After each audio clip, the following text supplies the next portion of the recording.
Olá! Hoje eu trouxe uma convidada muito especial, a doutora Angélica, médica, que atende famílias diariamente em ambulatórios e atendimentos domiciliares, que vê de perto a realidade das famílias. A gente vai falar sobre algo que muitas mães estão vivendo hoje, né? O TDAH virou moda ou estamos diagnosticando demais, né? Isso é um assunto bem polêmico, né? Que está em alta atualmente. A gente vê hoje muitos pais mesmo, né? É, rotulando os filhos, meu filho tem TDAH, mas na verdade, eu sei que tem alguns critérios, né, doutora, para diagnosticar o TDAH. Então, eu queria saber um pouquinho de você, doutora. O TDAH, ele está sendo mesmo banalizado? Na verdade, a gente tem visto muito, né? Hoje em dia, infelizmente, tudo é o TDAH, né? Nós estamos falando que ele não existe. Só que, na maioria das vezes, o problema com a criança não é que ela realmente tem o TDAH. O problema, na maioria das vezes, está na rotina dela. O excesso de tela, a alimentação, essa privação do sono e, principalmente, o papel da família. Então, antes da gente rotular qualquer doença, né, principalmente um transtorno mental na infância, a gente tem que avaliar a rotina da criança, né? Doutora, eu acho que é a dúvida de todo mundo, acho que todos os pais, né, têm essa dúvida. Inclusive, por um tempo, eu pensei que meu filho tinha TDAH, né? Ele até fez há um tempo acompanhamento, ele fez um tempo acompanhamento com a psicóloga, né? Ele era muito disperso, se distrai facilmente, então eu falei, caramba, será que meu filho tem TDAH? Não é possível. Então ele fez um tempo de acompanhamento, né, mas na verdade o que faltava era estímulo, tá? Para ele, de fato, conseguir focar. E assim, doutora, eu queria saber, como saber se a criança realmente tem TDAH? Tem como a gente, como pai, mãe, conseguir diagnosticar em casa, ou mesmo perceber algum sintoma para que a gente possa tomar uma providência, né, de consultar um médico? Como é que é isso? De fato, a criança ela precisa sempre de muito estímulo. O aprendizado ele tem que ser atrativo para a criança, né? Senão ela perde o interesse. Então, muitas vezes, a forma como é ensinado, passado o conteúdo para a criança não consegue entender, então a gente já pensa que a criança tem alguma dificuldade, né? Mas é possível sim diagnosticar, mas não tem casa. Eu sempre falo para os pais, ou até mesmo para que eles conversem com os professores, né, na escola, para que fiquem atentos como essa criança atua, né? Por exemplo, nunca o TDAH ele vai ser diagnosticado numa criança abaixo de 1 ano. É sempre acima dos 12 anos, principalmente na etapa escolar, né? E também, assim, nunca por exemplo, o acompanhamento não é só de 1 mês, é pelo menos 6 meses. Essa criança tem que fazer um acompanhamento contínuo para ver como que ela está, como que eu posso explicar? Como que está sendo o aprendizado dela, né? Mas tudo isso tem um apoio não só da família, mas principalmente da escola também, porque às vezes o problema não é na criança. Infelizmente, às vezes o problema está a escola está passando para a criança, né? Doutora, quais são os sintomas, né, ou os sinais que mais parece TDAH, mas não são? Por exemplo, que os pais, meu filho, sei lá, é disperso, né, como eu pensei. Uhum. Que ele é muito disperso, distraía muito fácil, e eu realmente pensei que meu filho tinha TDAH. E aí, assim, acredito que muitos pais possam, né, devido a essa enxurrada de informação que a gente recebe hoje nas redes sociais, no Google, que às vezes a gente vai lá e busca, né, quais são os sintomas do TDAH.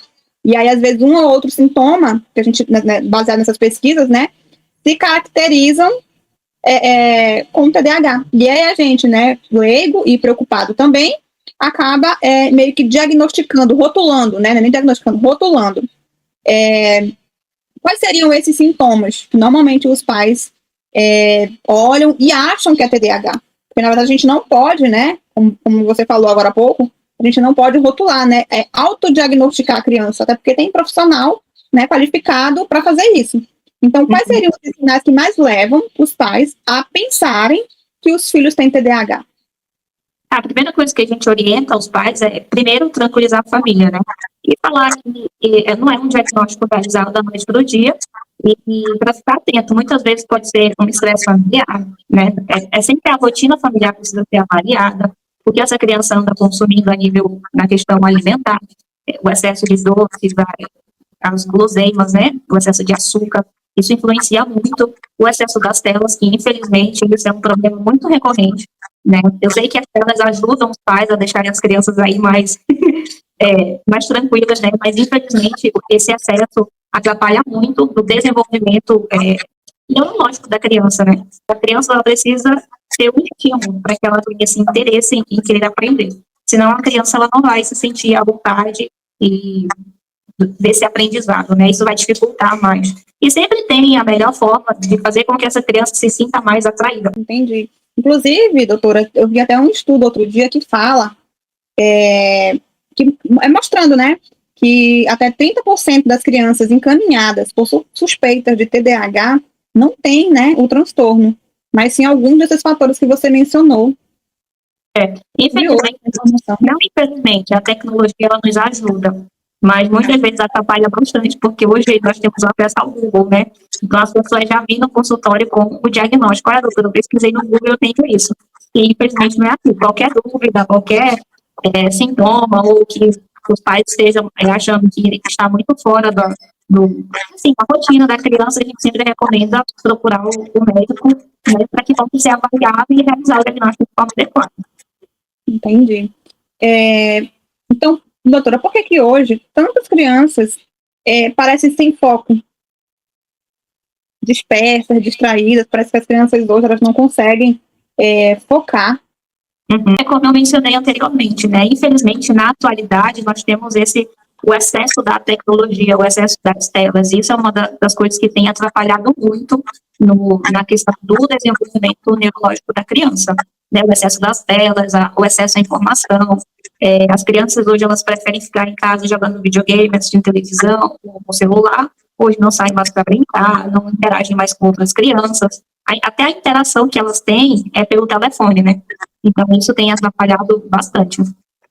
Entendi. Então, o cérebro infantil hoje, ele está sobrecarregado de informação. E isso acaba gerando sintomas parecidos com o TDAH, mas que, na verdade, não são TDAH, né? Nem sempre é TDAH.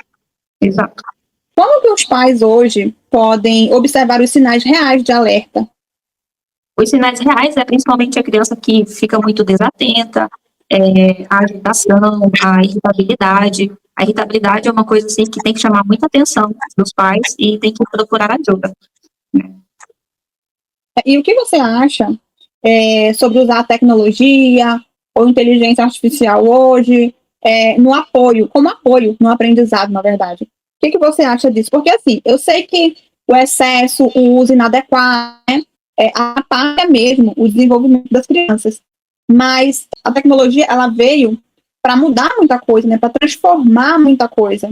O que você acha sobre o uso da tecnologia, né, da inteligência artificial, no apoio ao aprendizado hoje? Porque, assim, eu sei que o uso excessivo da tecnologia tem um direcionamento, né? Eu sei que esse uso excessivo, sem esse direcionamento, né, sem o pai ou a mãe para conduzir esse processo, eu sei que pode ser prejudicial. Mas, né, com o acompanhamento, com ali o estipulado, o tempo, né, o que a criança está acessando, de que forma que ela tá consumindo, né, conteúdo, isso tem sido muito benéfico. Então, doutora, hoje eu tenho um produto, né, onde as crianças conseguem estudar, sozinhas, inclusive, né, isso graças à tecnologia, à inteligência artificial, porque antes era um processo muito moroso, porque não tinha tempo, né, para muitas vezes ensinar o meu filho, não tinha paciência para ensinar ele, né, e eu acho que essa é uma dificuldade de muitos pais, de ensinar. E não é falta de amor, né, porque muitos pais se sentem culpados às vezes, mas cansaço mesmo da rotina, estressante. E aí, às vezes, a gente acaba chega em casa sobrecarregado e não consegue, né, fazer esse acompanhamento de perto. Então, assim, o meu produto hoje, ele ajuda os pais e crianças, né, do 3º ao 9º ano a conseguirem estudar sozinhas e ter um bom rendimento na escola. Então, meu filho, hoje, ele estuda, né, inteligência artificial, ele faz perguntas para a inteligência artificial, montei um agente inteligente, onde ele faz uma avaliação diagnóstica de como é que está o conhecimento dele, né, em relação ao conteúdo. E também me especializei em algumas áreas, né, tecnologia, inovação tecnológica, pedagogia digital, e também tenho especialização em neurociências. Então, o que eu trouxe? Né? Eu trouxe um produto onde eu uso a inteligência artificial baseada em metodologias educacionais, né? E utilizo também da neurociência para conduzir esse processo. Tá? Então, isso tem ajudado muito. Então, assim, doutora, eu queria saber a sua opinião sobre isso, né? Sobre o uso da tecnologia e da inteligência artificial como um apoio no aprendizado. Assim, a tecnologia, como eu falei, ela não veio para atrapalhar. Quando ela é usada de forma adequada, coerente, né, de forma inteligente, ela pode contribuir muito, principalmente nesse aspecto da educação para a criança, né? Através da inteligência artificial, eu sei que é possível adaptar esse conteúdo para que ele se torne cada vez mais atrativo para a criança, fazer com que a criança venha aprender no ritmo dela, sem que ela se sinta cobrada, porque muitas vezes, quando os pais, por exemplo, vão ensinar alguma coisa dentro de casa, tem aquele excesso de cobrança, né? E isso também é uma das coisas que atrapalham muito o aprendizado, né, da criança. Então, se esse produto ele é capaz de fazer isso, de fazer com que seja atrativo e que a criança não se sinta cobrada durante o estudo, com certeza ele vai só ajudar, na verdade vai ajudar não só a criança, mas também aos pais, né? Sim. Doutora, muito obrigada por você ter aceitado o convite, né, de falar um pouquinho sobre o TDAH. Eu queria até que numa outra oportunidade nós conseguíssemos abrir um bate-papo, né, e abrir para que quem está assistindo a gente também consiga interagir conosco, né, fazer perguntas, tirar dúvidas, que eu acho que é um assunto que está muito em alta, né, e que é dúvida de muitos pais, né, foi uma dúvida minha, né, então assim, trouxe você aqui para que você pudesse falar um pouquinho sobre o assunto, né, e tirar algumas dúvidas, né, então assim, para você, pai, mãe, né, que está ouvindo aqui, que está assistindo aqui a nossa transmissão, né, nota baixa não significa transtorno, falta de foco não significa transtorno, travas na aprendizagem não necessariamente significam que o seu filho tem algum transtorno, né, e tudo isso tem solução. Se você suspeita de algum transtorno, procure um médico, e aí o médico vai te orientar sobre o que exatamente você precisa fazer, se precisa recorrer a uma equipe multidisciplinar, ou se realmente precisa mudar algo na rotina da criança, né? Como a doutora falou, né, que a rotina influencia muito. No dia 11 de dezembro, eu vou fazer um evento gratuito, online, às 8 horas, onde eu vou te mostrar como ajudar seu filho a estudar sozinho, ter prazer e alta performance com notas acima de 8. Assim como eu fiz aqui em casa com o meu filho. Usando a inteligência artificial, criei um agente de IA que faz avaliação diagnóstica, que usa a metodologia que se enquadra na melhor forma que a criança consegue aprender.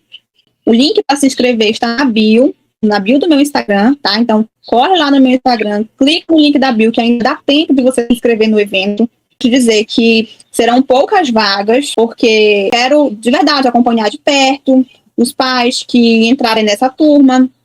Por quê? Porque eu sei que para muita gente, para muitos pais, é difícil usar a tecnologia. Então, eu quero de verdade que cada um que entrar nessa primeira turma alcance o resultado que eu alcancei, tá? Então, eu vou acompanhar de perto, teremos momentos onde a gente vai tirar dúvidas, se encontrar, conversar online, para que a gente possa fazer essa troca de informação, tá bom? Então, já fica o convite para você, entra lá no meu Instagram, clica no link da bio, tá? E já se inscreve no evento, que vai ser quinta-feira, às 8 horas da noite, dia 11 de dezembro. Grava aí, não esquece. E para confirmar a sua vaga, depois que clicar lá no link da bio, preenche lá o nome, o e-mail e o telefone. Vai chegar um e-mail para você com um link para você entrar no grupo. É importante entrar no grupo para que você seja lembrado do evento, tá bom? Porque eu sei que é muita informação na nossa cabeça e às vezes a gente acaba passando batido, acaba esquecendo. Então, clica lá, abre o e-mail, confirma, entra no WhatsApp, no grupo do WhatsApp, tá? Que eu vou estar enviando e-mail para você, lembrando, ok? Não esqueça, dia 11 de dezembro, às 8 horas da noite, teremos o nosso webinário Aluno Nota 10, gratuito. Essa é a chance de você entrar o ano com o seu filho estudando sozinho e com alta performance, tá bom? Boa noite, pessoal. Boa noite, doutora. Obrigada pela participação.